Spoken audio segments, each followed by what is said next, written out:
இந்த பயிற்சி முறையை ஒரு தடவை செய்யணும். நீங்க உணவை கையில வச்சுக்கிறீங்க, அஸ்வினி முத்திரை போட்டுடுங்க.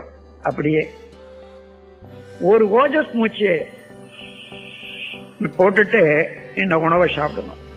முதல்ல ஆரம்பத்துல அப்ப ஆரம்பிக்கக்கூடிய நல்ல மேக்னடைஸ்டு ஃபுட்டு உணவை ஆரம்பிக்கிற ஜீரணம் ஆகிற போது தொடர்ந்து பின்னால சாப்பிடக்கூடிய உணவெல்லாம் நல்ல ஜீரணமாகும். நாலாவட்டத்துல ஒரு மாதத்துக்குள்ள பார்க்கலாம், ஒரு நாள்ல ஒரு பங்கு உணவு குறைச்சிடும்.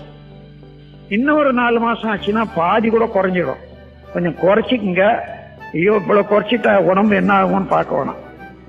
நாம இப்ப சாப்பிட்றதே அதிகம்தான், அத குறைக்கிறது நல்லது.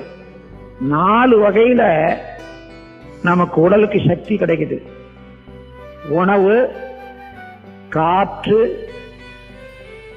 பூமியில இருந்து அந்த அணுச்சிதைவுல இருந்து வருது பாருங்க ஐசோடோப்ஸ், அது அஸ்ட்ரோனாமிக்கல் ரேடியேஷன். இந்த 4 வகையில நமக்கு அணுக்களும் ரசாயனமும் உயிர் சக்தியும் வந்து கொண்டே இருக்குது. நாம வயிறு நிரப்பி முழு வயிறு நிரப்பி வச்சிட்டோம்னா உணவுல இருந்து மாத்திரம்தான் எடுக்க முடியும், மற்ற காத்துல இருந்து கூட எடுக்க முடியாது. ஏன்னா இது வரைக்கும் வந்துடுதுன்னா காத்து எங்க, அதனால அதுல இருந்து கூட எடுக்க முடியாது. அப்புறம் பூமியில இருந்து வரக்கூடிய சக்தியும் எடுக்க முடியாது, அதுவும் வீணா போடும். அதனால கொஞ்சம் குறைவா இருக்கிற போது இந்த 4 வகையிலையும் சேர்ற போதுதான் உடலுக்கு வேண்டிய எல்லா ரசாயனங்களும் நமக்கு கிடைக்கும், நோய் இல்லாத இருக்க முடியும்.